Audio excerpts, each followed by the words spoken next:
Hola, ¿cómo están? Muchas gracias por acompañarnos nuevamente en Historia, Libros y Banderas. Soy Alejandro San Francisco y hoy tenemos invitado a un amigo de la casa. Él es Gonzalo Arenas, que ha publicado varios libros sobre Diego Portales, la tradición política portaliana y otros afines. Gonzalo es decano de la Facultad de Derecho y Ciencias Sociales de la Universidad San Sebastián, es historiador y abogado, y hoy está con nosotros para conversar sobre esta obra, Antonio Varas, el ministro y el proyecto político monbarista 1817-1886, publicado por Ediciones Universidad San Sebastián y el Centro de Estudios Bicentenario. Muchas gracias, Gonzalo, por acompañarnos. ¿Cómo estás en este nuevo año? Muchas gracias por la invitación y feliz de poder sacar esta obra de Antonio Varas, un gran personaje en la historia de Chile. Eso te iba a preguntar en primer lugar. ¿Cómo nace esta obra que de alguna manera se vincula con otros trabajos tuyos sobre la figura del ministro Diego Portales, el texto de documentos que publicaste en el Instituto de República de Antonio Varas y otros personajes relevantes de la historia nacional? Sí, bueno, llegamos a Antonio Varas porque después de estudiar bien lo que era la tradición política portaliana, uno de los periodos en donde esa política o esa tradición se consolida es precisamente el decenio del presidente Manuel Montt, en donde Antonio Varas, bueno, fue una de las figuras más destacadas y por tanto contribuyeron de manera importante a establecer, a fijar, a consolidar esa tradición, porque hay que recordar que Diego Portales nunca escribió un libro de política, nunca hizo un documento doctrinario donde aparecieran sus grandes ideas, etcétera. Él fue un hombre de acción y durante el decenio Montt Varas fue cuando se fue elaborando a partir de historiadores también, pero también de la acción política de Montt y Varas, se fue perfilando esta forma de entender la función pública, esta forma de entender el Estado, esta forma de entender la política, que después se consolidó en esta tradición política portaliana, y por eso nos topamos muchas veces con la figura de Antonio Varas, que estaba en todas prácticamente siempre, siempre a veces como protagonista, otro como actor secundario, pero siempre en todas las decisiones importantes de la política chilena, y por eso iniciamos este trabajo ya hace... Ahora, este es un trabajo 4 o de 5 varios años, porque publicaste entre medio el libro de documentos de Antonio Varas Así es, en el porque Instituto de República. así es, y encontramos ahí 17 cartas que quedan desconocidas, que las logramos publicar, así que es quizás la recopilación documental más grande que hay de Antonio Varas, y lo hicimos con una pequeña introducción, pero eso valía también una biografía en un contexto además político, porque no es solo una biografía, sino que también es una expresión de ese proyecto político que encarnó Montt Varas, y por eso este libro. Te quiero hacer una pregunta que es de conjunto, no te detengas en los detalles, pero yo de la lectura del libro desprendo una cuestión muy relevante para el siglo XXI, que es la importancia o la pasión del servicio público, y cómo personas que habitualmente optan por el sector privado, por supuesto de manera muy legítima, podrían ver también en la vida pública, incluso en la política, un ámbito en el cual servir al país. Sí, bueno, eso quizás es lo más destacable de Antonio Varas, en el sentido de que, si bien hizo muchas cosas, quizás el mayor legado que deja la historia de Chile es la forma de entender el servicio público. Él fue una persona que fue 40 años parlamentario, fue ministro del Interior con 3 presidentes distintos. Cada vez que el país requería su ayuda por alguna emergencia, estaba ahí. De hecho, el libro comienza con una cita de Ambrosio Montt, que dice que si Antonio Varas hubiese dedicado todo su talento exclusivamente a la vida privada, habría sido un millonario casi, pero que Montt, o sea que Varas llegó al final de sus días sin riqueza, sin propiedades, sin nada, pero con el cariño de la ciudadanía gigantesco y con la conciencia de haber servido al país. Yo creo que eso es un buen testimonio de lo que puede ser una persona que siente una pasión por Chile, y que fue el caso de Antonio Varas. Estamos conversando con Gonzalo Arenas sobre su biografía acerca de Antonio Varas. Y te quería preguntar cómo se fraguó el carácter de Varas, porque en su infancia se quedó sin papá, después el hermano que hacía las veces de tutor, me imagino, también se murió, y él podría haber tenido que partir eventualmente a trabajar siendo un niño. Y ahí parece ser muy relevante el Instituto Nacional, una beca que obtuvo y donde él fue demostrando sus capacidades. Sí, bueno, como dice también uno de los testigos de la vida de Vara, la vida de Vara siempre fue dura, siempre fue luchar contra la corriente. Y de hecho dicen que Varas tenía esa determinación porque sabía que no tenía otras opciones. O sea, no tenía un plan B, o le resultaba lo que se metió o simplemente tenía que volver a trabajar en el campo y morir ahí en Cauquenes sin pena ni gloria. Entonces él, como tú bien dices, quedó huérfano de padre, la familia se arruinó. El hermano mayor logró una beca con Diego Portales para que pudiese estudiar en el Instituto Nacional. El hermano después murió, quedó solo en Santiago a los 14 años. Su única opción era volver al campo en Cauquenes, pero desde chico demostró tal tenacidad en el estudio, tanta fortaleza, que tuvo también la gracia que el hermano era un muy buen tipo, así que se hizo muchos amigos entre los profesores del Instituto Nacional.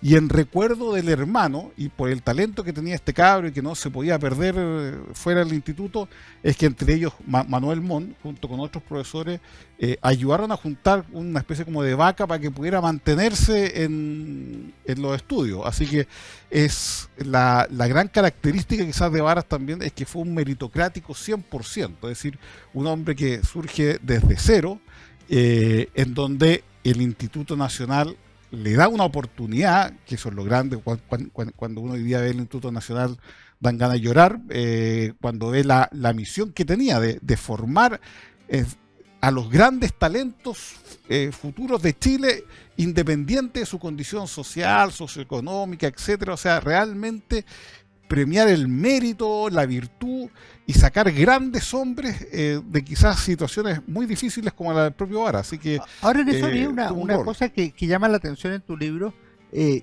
estaban preocupados los profesores, el instituto como organismo, el Estado, o sea, eso que tú digas, le pidieron una beca Portales, llama la atención cómo esto era, primero, símbolo de un país muy chico, pero segundo, un país muy preocupado por la educación.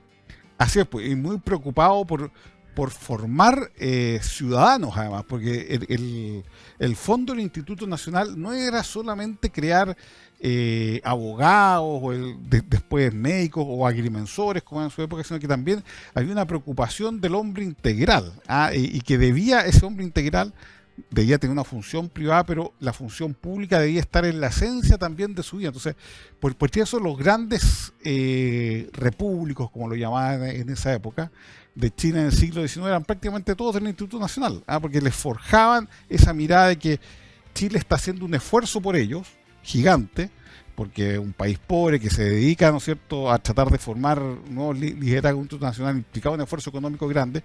De hecho, el presidente de la República asistía a la entrega de premios, por ejemplo, los alumnos. O sea, esa era la importancia que le daban, y por ese esfuerzo que hacía el país, ellos tenían la obligación también de retribuirle a su país, ¿no es cierto?, lo que está bien lo que habían recibido. Entonces era un círculo virtuoso muy bonito, muy útil, y que ayudó a Chile enormemente durante todo el siglo XIX.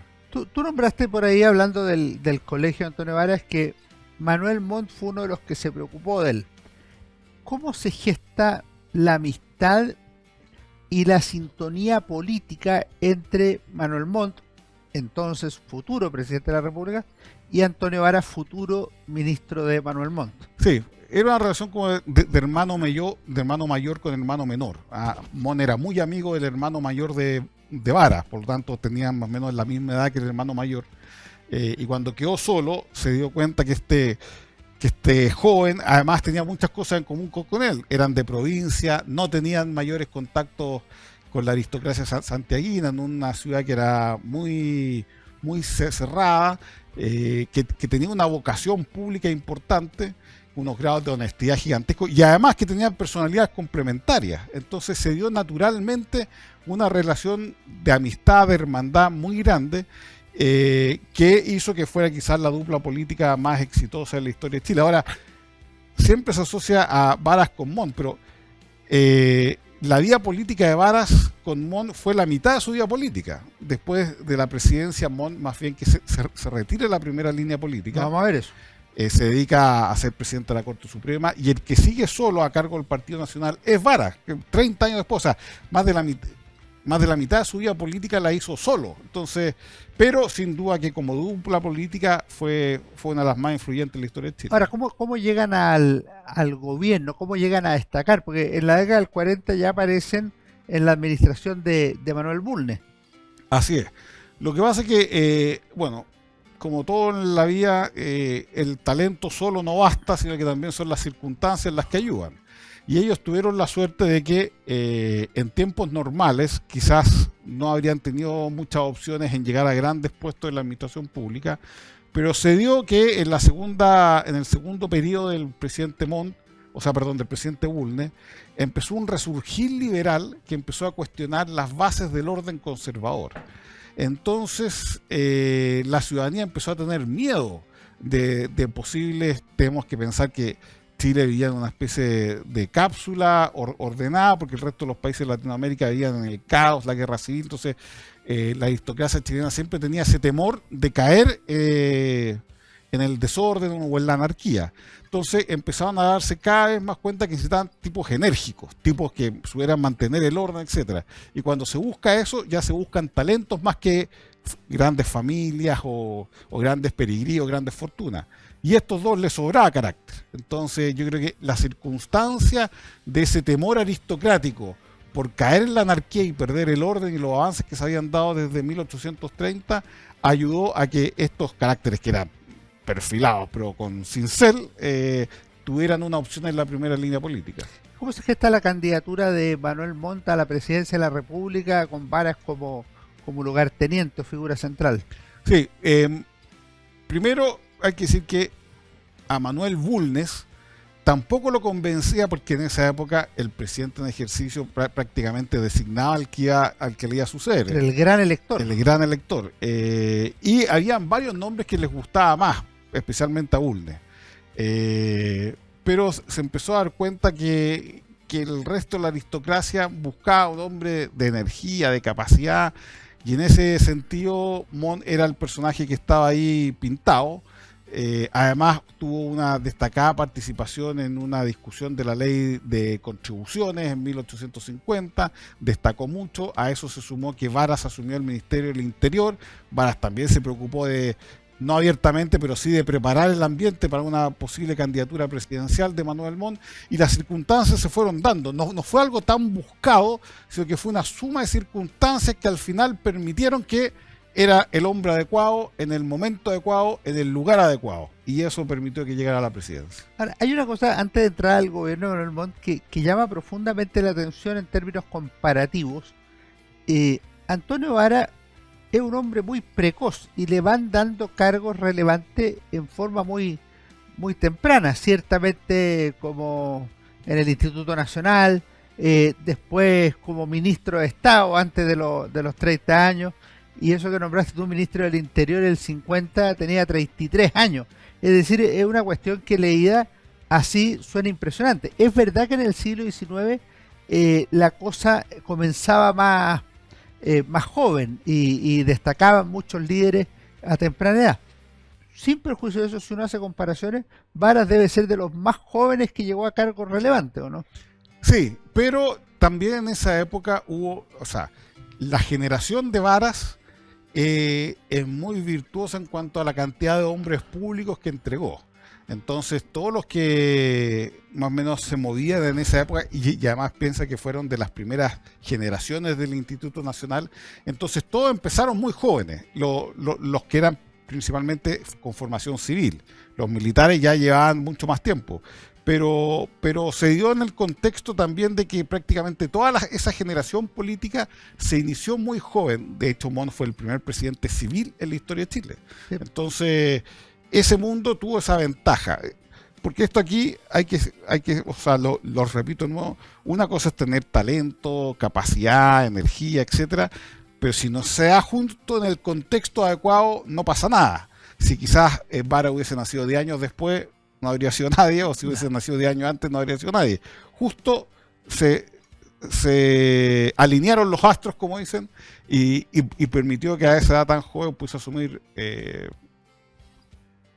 temas de responsabilidad importantes. ¿Cuáles serían las bases con las cuales Montt y Varas llegaron al gobierno en 1851? Porque siempre se dice como una diada, orden y progreso. Primero, si esas dos son bases fundamentales del pensamiento de ellos, y qué otros elementos consideras conceptualmente relevantes para el proyecto. Yo creo que lo más importante, primero señalar que no era el proyecto de ellos, no era un proyecto 100% conservador, sino que era una unión liberal conservadora. Eran, si uno podría decir, conservadores progresistas o liberales conservadores. O sea, ellos, más allá de la caricatura que puede ser un conservador que no quiere ningún cambio, ellos estaban convencidos de que había que avanzar, creían en el progreso, tenían una visión laica de la sociedad, y yo creo que su gran tema era avanzar a paso seguro, de a poco, consolidando lo que se iba ganando, y por lo tanto con un sentido común muy grande, porque hay que recordar que en esa época los liberales eran bastante románticos, era una visión media francesa, tipo revolución francesa, etcétera, y ellos eran muy centrados, que yo creo que además ese centrismo y ese sentido común se lo dio la experiencia de vida también, de venir de una situación de pobreza, de carestía. Yo creo que eso lo hizo tipos muy razonables para su época, y yo creo que ese quizás es el gran aporte del proyecto político monvarista, un progreso pausado, de a poco, racional, viendo cuáles son las características de esa sociedad para, ¿no es cierto?, no cometer tonteras ni avanzar en cosas en aventuras personales o en cosas irresponsables. Estamos conversando con Gonzalo Arenas. Antonio Varas, el ministro y el proyecto político monvarista 1817-1886. Vamos a hacer un pequeño alto y volvemos de inmediato en Historia, Libros y Banderas. Hola, estamos juntos, claro, juntos todos los días, todo el día, en Radio Agricultura y en Agricultura TV. Sé parte de la comunidad de Deportes en Agricultura. Escúchanos aquí en Radio Agricultura 92.1. Entretención aquí en Agricultura y Agricultura TV. Búscanos en redes sociales como Deportes en Agricultura. Síguenos en agricultura.cl. Síganos en todas nuestras redes sociales. Síguenos en TikTok como Deportes 921.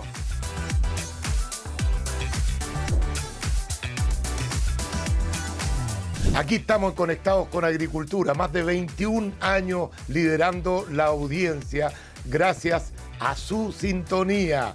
Conectados con Agricultura. Sigue la programación de Deportes en Agricultura a las 7 de la mañana y a las 14 horas. Somos Agricultura. Somos Agricultura.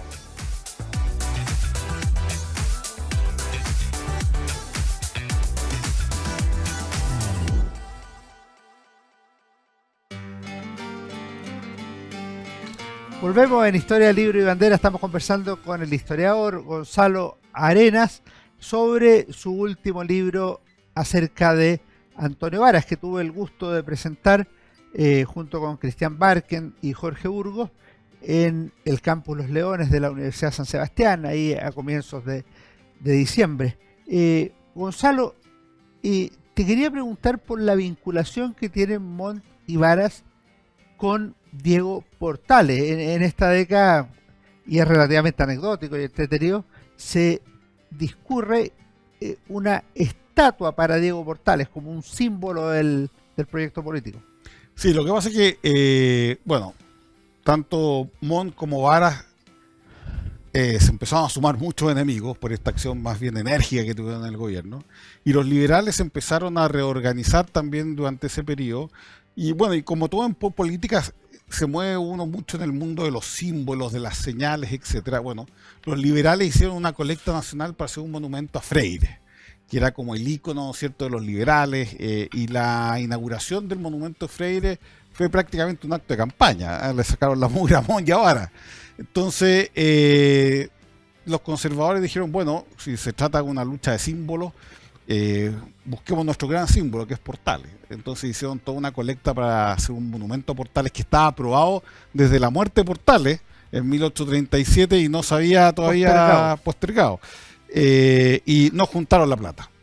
Entonces dijeron, bueno, pidamos plata en el Congreso, pero como sabemos que no nos van a aprobar exclusivamente para Portales, digamos que queremos un proyecto de ley para financiar todos los monumentos que tenemos pendientes, porque en Chile somos especialistas en aprobar leyes sin presupuesto. Entonces aquí habíamos aprobado como 5 leyes de monumentos sin ningún peso. Entonces mandaron el proyecto, los liberales con cierta desconfianza lo aprobaron y tenían razón en la desconfianza porque toda la plata se la gastaron exclusivamente en el monumento a Portales.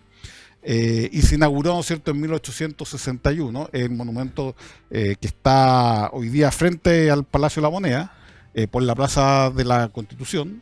Este fue el monumento en el cual Vara dio un discurso notable.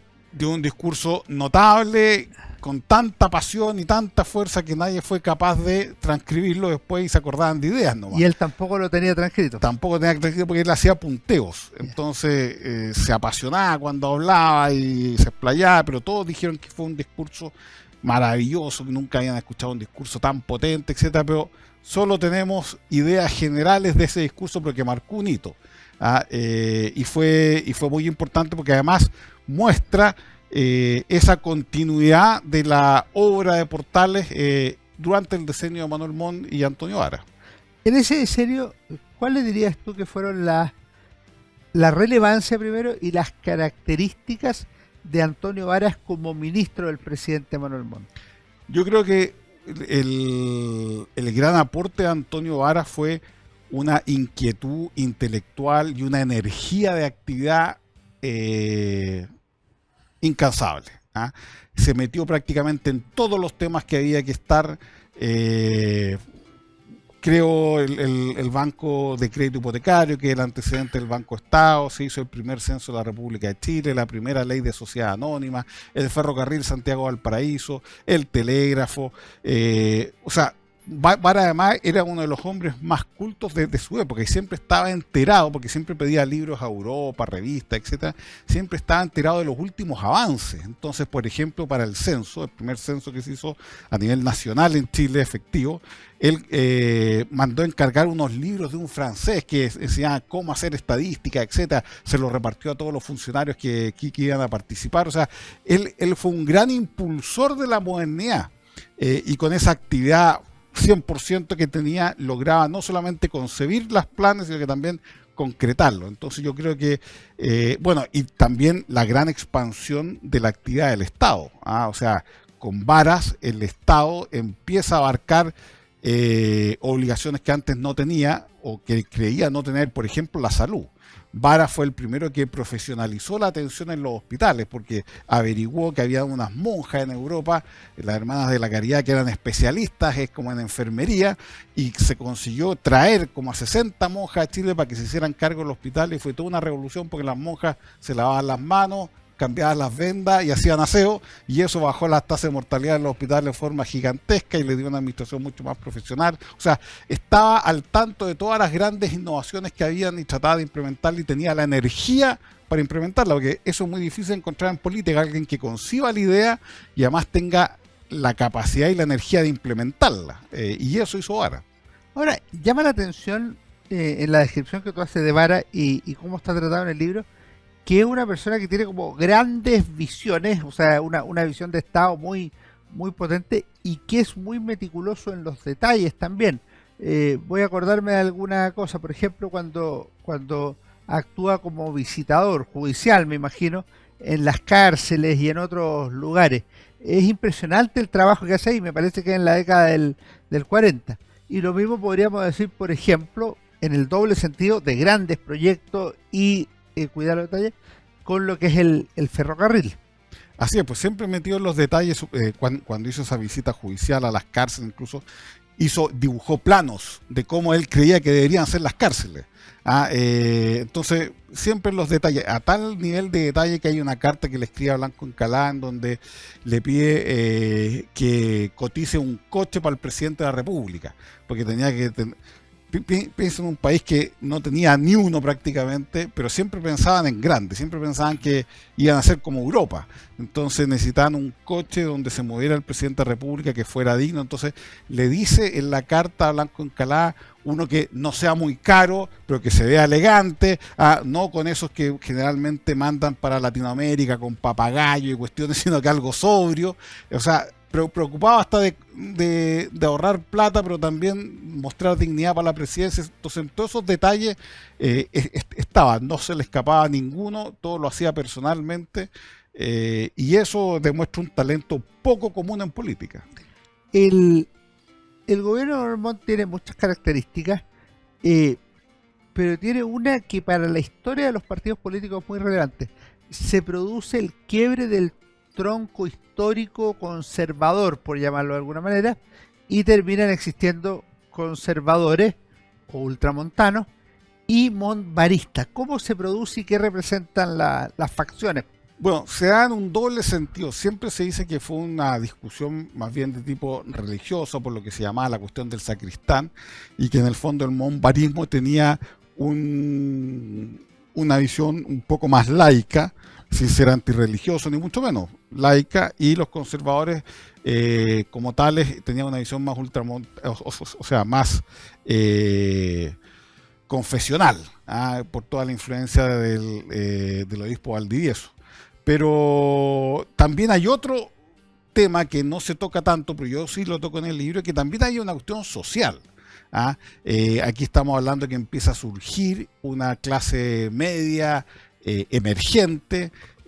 Montt y Vara fueron especialmente preocupados de colocar en los puestos públicos a gente meritocrática. Antes la aristocracia chilena sentía que el Estado era propiedad de ella y por lo tanto que todos los cargos públicos además deberían ser de ellos, y Montt y Vara fueron, bueno, y hay muchas críticas al respecto, fueron de los primeros que fueron nombrando a jóvenes como ellos, meritocráticos, sin contactos, pero con mucha capacidad, con mucha entrega, y por lo tanto también ahí hay un tema social de un partido nacional que representa una visión más laica y además a una naciente burguesía, porque además de esta clase media profesional se suman al partido monvarista los que se llamaban las nuevas fortunas, estos que no venían de grandes nombres ni de familias aristocráticas y terratenientes, sino que habían hecho fortuna en la minería, en el comercio, que todos los miraban como los nuevos ricos, que también se vieron representados por el Partido Nacional o monvarista, y por otro lado el Partido Conservador más religioso y casi 100% formado por esta aristocracia terrateniente, que era quizás la más fuerte, o el grupo social más fuerte. Entonces hay una cuestión religiosa, pero también bajo eso, y quizás incluso más importante, hay un tema del mérito versus los privilegios, que yo creo que es bien importante. ¿Y cuál crees tú que está más vinculado al tronco portaliano conservador, o se puede decir que los dos de alguna manera están en esa línea? Porque ambos reclaman, nacionales o montvaristas, y conservadores reclaman a Portales como su figura principal. Bueno, ahí yo me quedo con el análisis que hace Alberto Edwards y Francisco Antonio Encina. Para ambos, lo propiamente portaliano está en el monvarismo, en el Partido Nacional, que en el fondo es una derecha laica meritocrática, y eso claramente el partido monvarista. Ellos son los que se sienten además los grandes herederos de Portales, aunque se lo pelean entre ambos bandos, pero sin duda que está mucho más claro en el proyecto político que encabezaron Montt y Vara que lo que fue el Partido Conservador en el siglo XIX. Ahora, estas peleas de 1851, 1856-57, 1859, las guerras civiles, el conflicto del Sacristán y otros, generaban no solo un problema político, sino que también un problema social muy profundo. Se peleaban familias, eran peleas al interior del grupo dirigente. Así es, pues bueno, y por supuesto también habían algunos aristócratas que también participaban del partido monvarista y algunas nuevas fortunas que participaban del Partido Conservador. Pero hay que pensar que era una sociedad pequeña, todos se conocían, Y por lo tanto, si bien habían divisiones dentro de las familias, también algo muy chileno, ¿ah? La sangre nunca llegaba o sea, a veces llegaba al río por la guerra civil, pero en general, en comunidades chicas, la gente trata de sobrevivir y convivir, ¿ah? Entonces Chile tiene mucho de eso de pueblos chicos en esa época, de cómo hacemos para que esto funcione. A veces nos peleamos, pero nos tenemos que reconciliar rápido. De hecho, es notable las reconciliaciones de la guerra civil del 51 y del 59, que fueron relativamente rápidas. Lo mismo va a pasar después del 91. Exacto. Y bueno, incluso para la lucha por la independencia hay que recordar que el papá de Varas era realista y murió asesinado por un patriota, ¿ah? Por otro lado, el padre de Montt era patriota, ¿ah? Y estuvo preso y tuvo que arrancar y medio exiliado por la persecución de los realistas. Entonces, hijos de padres que habían sufrido en bandos absolutamente distintos a la primera generación ya eran una dupla política, y eso habla muy bien de lo que era quizás la vida social y política de Chile en un contexto más bien reducido. La pregunta del millón, cuando se suponía o estaba claro que el sucesor de Manuel Montt en La Moneda iba a ser Antonio Varas, nos encontramos con el gobierno de José Joaquín Pérez. ¿Qué ocurrió que impidió que Antonio Varas fuera presidente de la República? Sí, bueno, Antonio Varas tiene el gran mérito de ser quizás el único chileno que ha renunciado a ser presidente, pudiendo haberlo sido sin problema. Acordémonos lo que tú dijiste, el gran elector. Se supone que el sucesor de Montt lo iba a elegir prácticamente Montt y el Partido Nacional, más todavía cuando habían ganado la guerra civil de 1859, por tanto prácticamente no existía oposición. Todo el Partido Nacional apoyaba a Antonio Varas, y Antonio Varas tuvo esa grandeza de decir, mire, acabamos de salir de una guerra civil, no es prudente que un símbolo de los que vencieron sea el presidente, porque no va a lograr la unidad de los chilenos. Tiene que ser alguien neutral. Él fue el que primero que puso la idea de que tiene que ser alguien neutral, y por eso se eligió a José Joaquín Pérez, que satisfacía más o menos las necesidades de todos. Pero es un contexto en que no solo Montt quería la candidatura a Varas, sino que había una cierta opinión pública que lo demandaba. Toda la opinión pública y todo el Partido Nacional. Y él lo que hace es, sí, yo puedo ser presidente, pero no es lo que Chile hoy día necesita. Necesita una persona distinta a mí. Y esa grandeza, esa visión de futuro y esa entrega por el país, hoy día que vemos a los candidatos presidenciales todos peleándose por verse con la banda presidencial, todos ansiosos por ser ellos el presidente, bueno, este símbolo de desprendimiento y de grandeza es una escena importante para ver cómo es el verdadero servicio público, ¿ah? Que uno tiene que mirar como objetivo el bien del país más que la vanidad propia. ¿Cómo podrías evaluar tú el final del gobierno de Manuel Montt? Si tuviéramos que hacer un balance del gobierno de Manuel Montt y de la figura de Antonio Varas. Lo pregunto también porque cuando uno mira los que escribieron contemporáneamente, Vicuña Maquena, Barro Arana y alguno más, eran habitualmente contrarios al gobierno de Montt y Varas. Sí, yo creo que, Varas y Montt fueron personajes que dividieron, porque eran tipos de acción, o sea, no eran tipos que le caían bien a todo el mundo, tenían amigos o enemigos, se le amaba o se le odiaba, ¿ah? Y yo creo que en ese sentido tenían personalidades muy marcadas, pero sin duda que fue el primer gran gobierno realizador en la historia de Chile, en el sentido de que por primera vez el Estado va más allá de simplemente mantener el orden y asume desafíos de progreso, de expansión del rol del Estado, de participación de los privados. Yo creo que en ese sentido es uno de los grandes gobiernos, o el gran gobierno realizador del siglo XIX en Chile, y que formó las bases de lo que hemos hablado siempre, de esa tradición política portaliana que con altos y bajos dura hasta el día de hoy. O sea, estaría en esa lógica, dices tú, de Diego Portales, un gobierno fuerte y realizador, cuyos hombres sean modelos de virtud y patriotismo. Así es, con la ventaja que Portales no tuvo, que en la época de Portales los recursos del país y la situación política alcanzaban solo para mantener el orden de alguna forma.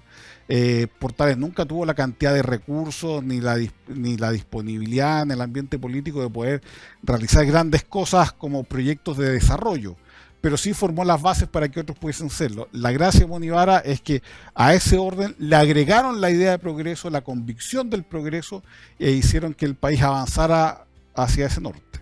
¿Y la oposición le reconocía algo de esos logros o se quedaba con la imagen del todo nada? Del todo nada, o sea, fueron implacables con Antonio Varas y Manuel Montt, y especialmente con Antonio Varas.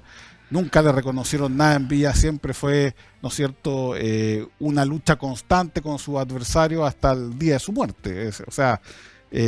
Nunca lo dejaron en paz, solamente le vinieron a reconocer sus grandes méritos después de muerto. Estamos conversando con Gonzalo Arena, Antonio Varas, el ministro y el proyecto político montvarista 1817-1886. Vamos a hacer nuestro último alto y volvemos a la parte final del programa en Historia, Libros y Banderas. Hola, estamos juntos, claro, juntos todos los días, todo el día, en Radio Agricultura y en Agricultura TV. Sé parte de la comunidad de Deportes en Agricultura. Escúchanos aquí en Radio Agricultura 92.1. Entretención aquí en Agricultura y Agricultura TV. Búscanos en redes sociales como Deportes en Agricultura. Síguenos en agricultura.cl. Síganos en todas nuestras redes sociales. Síguenos en TikTok como Deportes 921.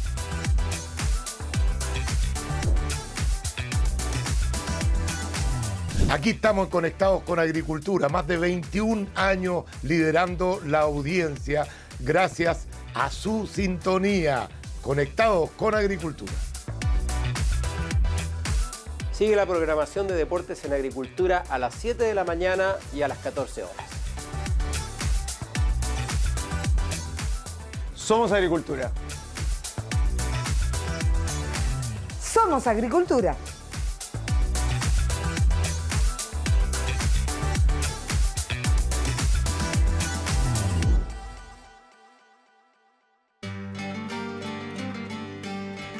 Volvemos a nuestro último bloque en Historia, Libros y Banderas y estamos conversando sobre este libro de Antonio Varas, publicado por la Universidad San Sebastián y el Centro de Estudio Bicentenario, cuyo autor está con nosotros, Gonzalo Arenas, y que está, por cierto, en librerías como una buena lectura para este verano.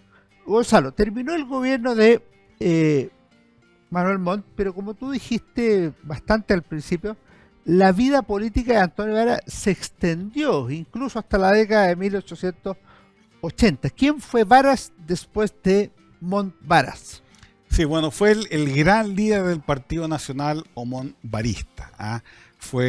Siguió siendo diputado, después fue senador y tuvo un rol fundamental que se sabe poco para la Guerra del Pacífico. Porque en el fondo el presidente Aníbal Pinto se vio en la necesidad de tener hombres de confianza, estadistas, y conocía a Varas y dijo, bueno, ¿quién mejor estadista que Antonio Varas? Y lo nombró ministro del Interior.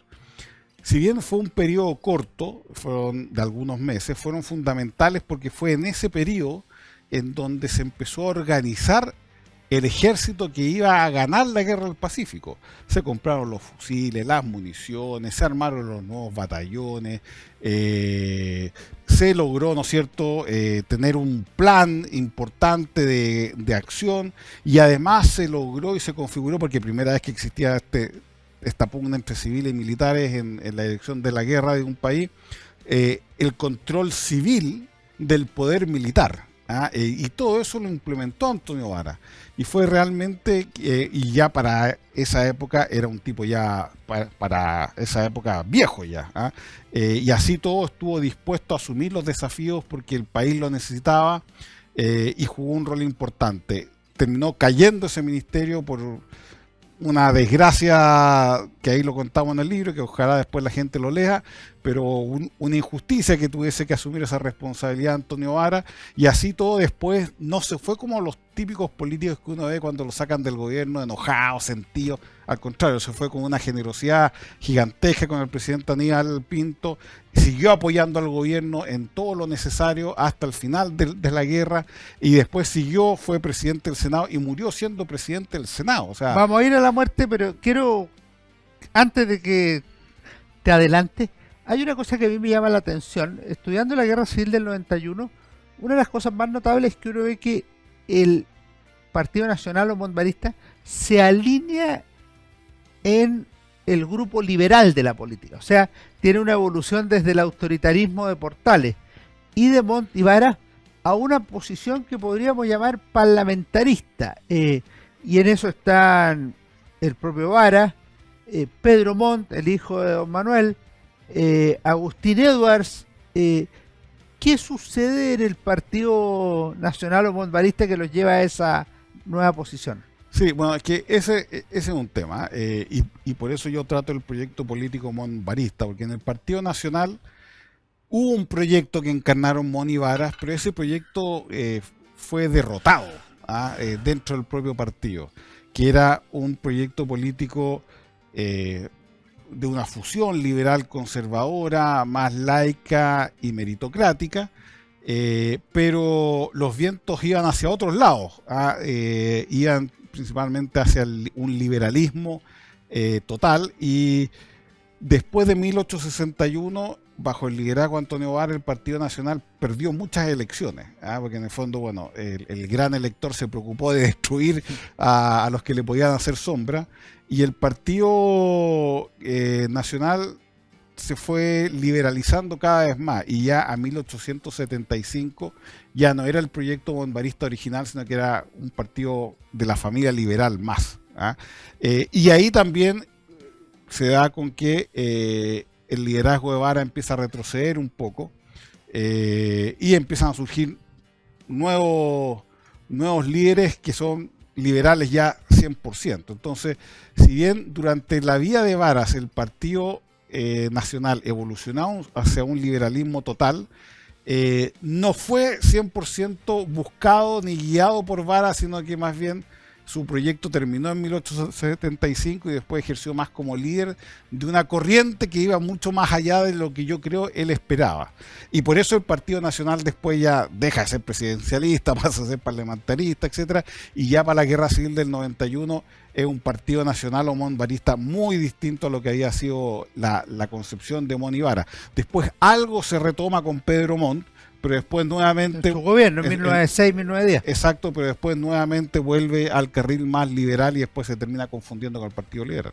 Ahora, hay algo que llama la atención, o quizá no debería llamar tanto, que esos grupos que devienen liberales o parlamentaristas siguen invocando a la figura de Diego Portales. O sea, yo no sé si es de 1887 la Convención Conservadora, en que el documento principal está con Portales en portada. Así es. Lo mismo pasa con los nacionales o monbaristas, e incluso con José Manuel Balmaceda, que en algún minuto dice no vamos a destruir la obra de Portales, lo que ya había dicho su antecesor Domingo Santamaría. Bueno, sí, todos reclaman las grandes figuras, y eso le da también la calidad de tradición política. Cuando todos se reconocen en algo en él, es que ya deja de ser una figura marginal o simplemente partidista para ser una figura a nivel nacional.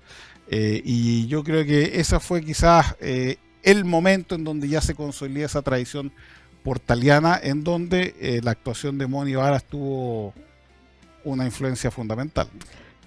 Quería ir a un último tema para ir cerrando el programa, Gonzalo, que lo encuentro realmente notable, contradictorio y hasta triste, que es la muerte de Antonio Varas. Cuéntanos cómo fue esta muerte de Antonio Varas, pero también las reacciones posteriores, donde uno nota, por un lado, un reconocimiento al estadista, pero también los signos de pequeñez política que uno no imaginaría en esas circunstancias. Claro, lo que pasa es que, bueno, Varas, cuando murió el Partido Nacional Omonbarista, era un partido liberal más, él también se había hecho más liberal, no tanto como otros de los miembros del partido, pero era como la figura, como el ícono del Partido Nacional. Y en el siglo XIX una de las grandes luchas fue la secularización del Estado, la lucha está entre una visión laica y otra más conservadora, y cuando murió Varas, piensa que en esta época, además, el Partido Nacional se empezó a aliar con el Partido Radical. Masones, pero liberales. Además, en el 83 y 84 hubo leyes laicistas o secularizadoras. Así es, entonces la disputa entre laicos y confesionales era muy fuerte, y cuando murió Varas, la familia quiso hacer su funeral en la catedral, y los adversarios conservadores de Varas se encargaron de que no le prestaran la catedral para hacer el funeral.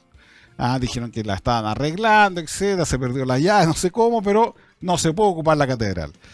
Bueno, y ahí el ministro de la época, Vergara, le ofreció a la familia hacerlo en el Congreso, pero la familia dijo, no, mire, vamos a hacer el funeral en la casa, vamos a hacer algo privado, pero...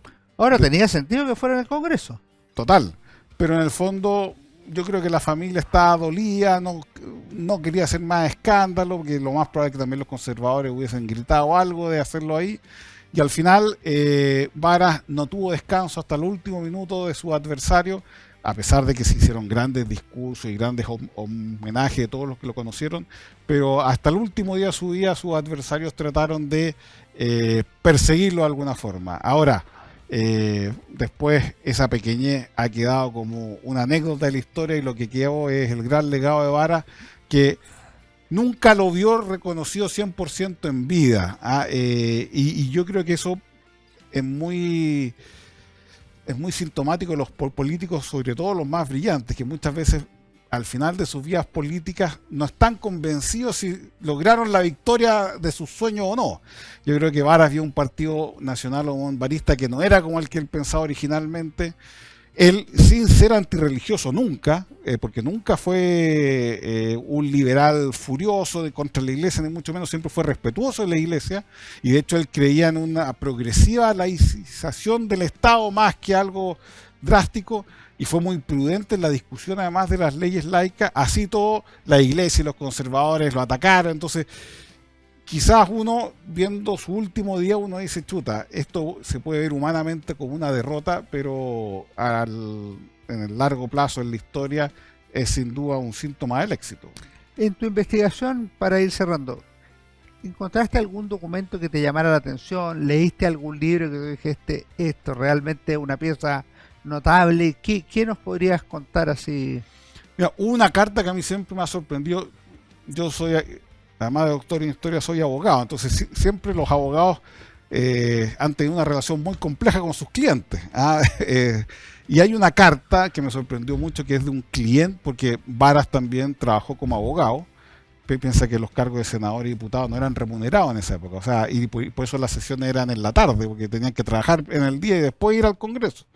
Bueno, él tuvo muchos clientes, fue un abogado muy exitoso, y uno de sus clientes le escribe una carta diciéndole que está muy de acuerdo con los honorarios que le cobró y está feliz por todo el trabajo que hizo, ¿no es cierto?, en su causa. Yo desafío a cuántos abogados tienen una carta a sus clientes o un comentario a sus clientes diciéndole que está feliz 100% con lo que hizo, y además que lo que le cobraron lo encuentra muy justo. Yo creo que eso habla muy bien de la persona y del prestigio que tenía Varas. Gonzalo, a todos nuestros invitados, todos estaban antes de acá, les preguntamos por libros, algún libro que estén leyendo o algún libro que hayan leído que quieran recomendar a nuestros auditores. Estoy leyendo una novela que se ve bastante buena hasta ahora, que es del premio Nobel turco Pamuk, que se llama Los días de la peste. Ya. Los días de la peste, que es una cuarentena que se hace en una isla en el Imperio Otomano.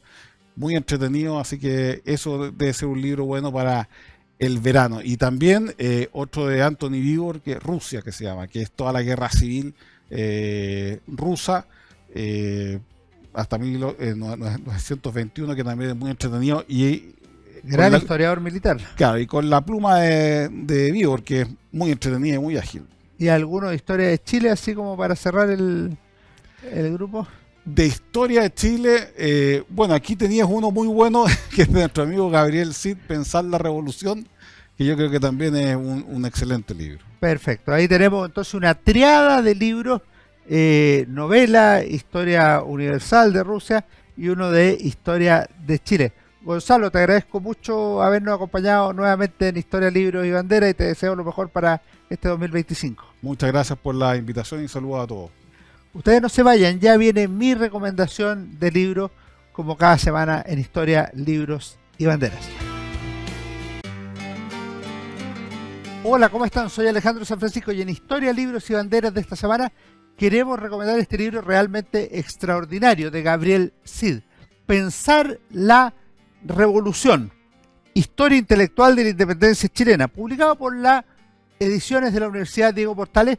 Creo que es una obra realmente completa sobre el periodo 1810-1830, que narra la necesidad de hacer la revolución, de finalizar la revolución y ciertamente de pensarla. Y por lo mismo es una obra de historia intelectual que permite volver a revisar los conceptos de soberanía, libertad, democracia, constitución, igualdad, pueblo. En ese sentido está anclada en buena medida en la historia conceptual, con importante trabajo de historia política, una revisión exhaustiva de fuentes del periodo y un conocimiento de la bibliografía más importante sobre el tema. Gabriel Cid, Pensar la Revolución, un librazo para este 2025. Nos vemos, que esté muy bien.